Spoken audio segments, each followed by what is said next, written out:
window, we're gonna fucking blow fly. One of the most annoying things ever known on the planet, along with politicians and cyclists. That was a joke. So today, a momentous day in Jimmy World. Yes, I've got clean pants on. No, it's not that. I'm going to be playing with one of these today, and I must admit, for the first time, because when it's, we'll show you it first so you understand the context. This, if you don't know, is basically a valve spring compressor. This is motorcycle size, but it will do some cars, some smaller car engines, because the thing, technical term applies here, goes up to 30mm, and these are definitely not 30mm. This is the valve head from Pinky, the CB-100. Got nowhere to fucking put anything. And I think, at a guess, it's probably going to be the 19mm. You get the one that's closest. Ooh, that perfect. That big perfect. Big, love you big time, big boy. So yes, we'll be using the 19mm, and basically, you've got two ends. I think they may be different lengths. Yes, they are. Oh, no, they're not. Oh, so we've got two ends of those. This bit clips onto the end of there, which has got a little detent ball there to hold it so it doesn't fucking fall. And then that gets threaded through one end, and then we've got another bit that goes to the other end, and you've got a little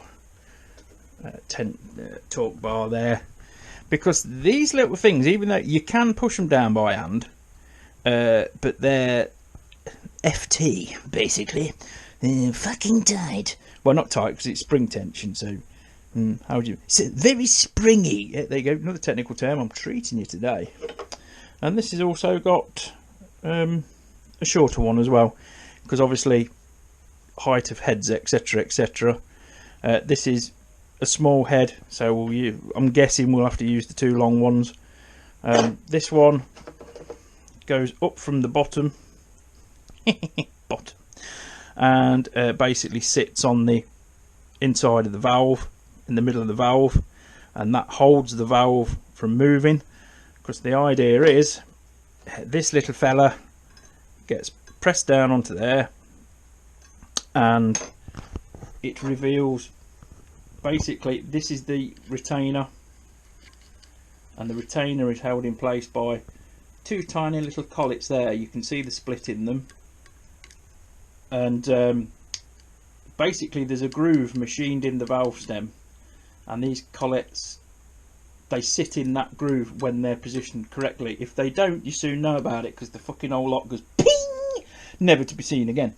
So basically what this tool does is compress the spring and the retainer down enough to pick these out with a magnet, and then that allows the valve stem to drop through the head, or pull through the head. It should pull, because in theory there should be, not all bikes and car, well, I don't know about cars, but not all bikes have a seal. You've seen probably on parts catalogues valve stem seals, and if a bike like smokes on startup and stuff like that, it's not always the piston rings. More often than not, it's a valve stem seal allowing a tiny little drop of oil into the combustion chamber, and that's what you see on startup. And usually they clear the cells when they warm up, etc, etc.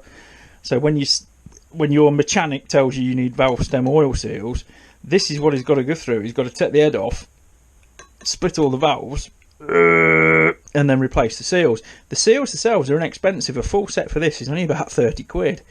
So not very expensive at all. What you're paying for at a garage is the labour to do it, because it's very time intensive. I mean, I am a rank amateur. And so I'm going to take my time, and all the shim and buckets, they've all got their own baggies, because the valves need to match the buckets, because they all need to go back in. the same places where they come out. I have seen people on the YouTube just take valves out willy-nilly, fucking throw them to the side, and then, well, you fuck them, because then you've made a job for yourself. Excuse my French, Vicar. More tea, Vicar. You may as well. You've eaten all the fucking cake. If the valves go back into their original positions, 9 times out of 10 you don't have to lap them back in again, because they're already seated to the head. They're already wore in. Same with pistons. I've got the little pistons. Same with the pistons. The pistons go back in the exact bores because they're already run in. The first start up of the bike and the first couple of 100 miles of the bike, yeah, we'll take it easy. I mean, it revs to something stupid. That bike, it's mad. I don't know what it is, to be honest, but it's very high revving because it's a tiny engine and it's great fun. But we'll basically treat it like it's being run in the first couple of 100 miles, which I'll probably do anyway, depending how soon we get it back together, because there is no major rush, because Mrs. Otto probably, I hope it's not that long, but probably can't ride for 2 years, potentially. I'm hoping now it'll be back on the road for next spring or next summer. Spring or summer, but it'll be there, it'll be ready. Because we've found no catastrophe so far. The only reason we're doing this is because the frame is corroded and the front of the engine's all corroded up. And the only cure for that is to strip it down, get it blasted, repainted. That's the only reason we're doing this. But the best way to blast an engine and all this lot is to just strip it down and give them the cases and all this lot. And Uncle Steve knows quite a good person in Hinckley, apparently, and I think I've seen him on that there interwebs. I think I know who he is, to be honest, and I know he's done an engine for Steve, and Steve was very happy. More happy when he's eating gammon and chips. But that's what we're doing. So I'm gonna fuck about and set this up. I'm gonna get one out off camera. Make sure I'm doing it right. It's not hard, Jim. It's not hard. So that's basically what we're doing. That fits over the jiggery buggery. I mean, sometimes you can see there's a little recess. Sometimes they're designed to fit perfectly, but unfortunately the next one up is 23mm, which is too big. So yeah, we're using the 19. The 16 is going to be way small. That's going to be the kind of thing you find on sort of Briggs and Strattons and shit like that. Very small engines. You won't get much smaller valves than this on a production motorcycle. Note I said production, but that does fit in there nicely. It doesn't matter if it's not 100% square, because it's only got to compress it enough to get the collets out. So without further ado, we will carry on. Drink of the day. Yes, it says Lipton's lemon iced tea, but it's not. It's just some fruit juice squash shit that I've got. Oh, we've got a little bit of shit on the lens again. Should be used to that now. Me touching you up during a video. Right, so yes, so I'm going to turn the camera off for a second. I'm going to get a valve out, and then when I'm confident, I shall show you the process. It's just how it is, folks. Just how it is. So I'll set this jiggery buggery up, show you it when it's set up, and then I'll use it. Yeah, stop waffling, Jim. Fuck off. That's the first one compressed, as you can see. Back end on the valvage.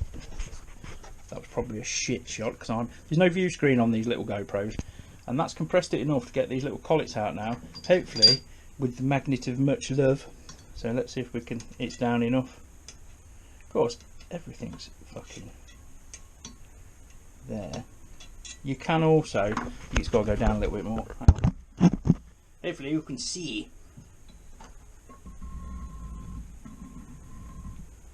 They're definitely loose.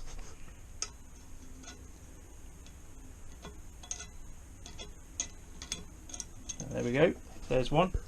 Otherwise known as a keeper, and you can see how small they are. There's a little ridge in there.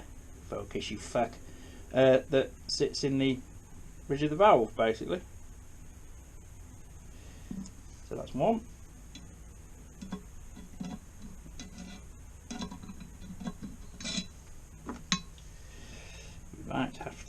because this is a little flat magnet, I'm just going to try and magnetise a little screwdriver.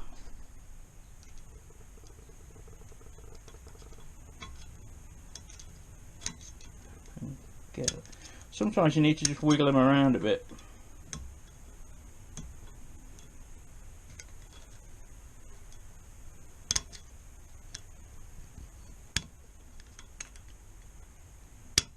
There we go. Yeah, that will come out with the mag wet net now, he says, hopefully. Okay, man. There we go, got it. So that is one valve free. Shit, camera work as usual. So now, in theory, I can take that out, take the spring out. There you go, that's the valve retainer on top. Nice. It's bad camera work again. And then there's sometimes two springs on a motorcycle valve. You will have a larger outer spring, that was for Rob, and you'll have a smaller inner spring. I know some of the older Hondas, like the little 250s and stuff, they have it, but that's the spring that comes out, and the tight windings are always to the bottom. So tight windings to the bottom, and this is as you sit on the bike, this is exhaust number 8. I bet you can't even fucking see. This is exhaust number 8. And there you go. So that now will pull through from the other side. There's probably a bit of shite and detachments in there, but there you go. There's a valve. And it's tiny. This is a small electrical screwdriver. You know how thin they are, look. That's probably only about 4mm across. I get my knob on it and measure it. But yeah, a bit of crap in there because I tried my sandblasting gun just very temporarily. So I know in the valvey thingies there's a little bit of shit, which when it goes for blasting, basically you go over it with brake clean, give it a right good wanking with brake clean, and it just cleans everything. But down there, I don't know whether you'll see because the light in here is piss poor, but you'll see the valve seal, which is, let's get my magic pointer of love. That is the valve seal there, which on this model appears to be a bit of a twat to replace, but the bike doesn't smoke. So we'll leave them. No point replacing what ain't broke. Right, so we now need to find exhaust bag number 8. High quality editing. So there's number 6. There's number 3. Oh, here's number 8 hiding. Here's number 8. Come on, number 8. And there's number 4. Where are you? Here's number 8. He's hiding. So all these bits are valve number 8. Shim, bucket, valve, spring. So it all goes back together the way it's come apart. And that way we don't have to lap the valves back in again. Well, there's quite a lot of carbon build up on that valve, which is normal. So we might just lap them back in again anyway, just for a little bit. After it comes back from blasting, the head is going to be spotless, but I'm going to have to clean these valves up. Probably a little wire brush will do them, to be honest, on a 2ml. So I've got another 15 valves to do, and I'm not going to be filming it. So yeah, that's what we're up to today. Today is Wednesday. Got a day off tomorrow. Yes. So I'm working 6 days at the minute, and to be honest, I'm allergic to work. I require a large lottery win or a very, very generous benefactor on Patreon, so I can retire. Oh, that's the dream. But yeah, I'm going to carry on doing that, and then the head is ready for vapor blasting, and yeah, that'll be a little bit further along the road with Pinkish Schminkish. And yeah, what's coming? Hopefully the fork seals for Nibbler are coming today. I ordered them yesterday, and Wamoto, usually it's next day. Usually they're very, very good. Wamoto, if you're listening, and I may hashtag you in a reel, send me some promo stuff for the shed. Nice banner or something. Stickers. We all like stickers. Yes. Until next time, guys. Bye. Yes, additional content. Just as a side note, I've lubed these threads because to be quite honest, they're drier than a nun's crutch. Yes, alright, peace out, dudes.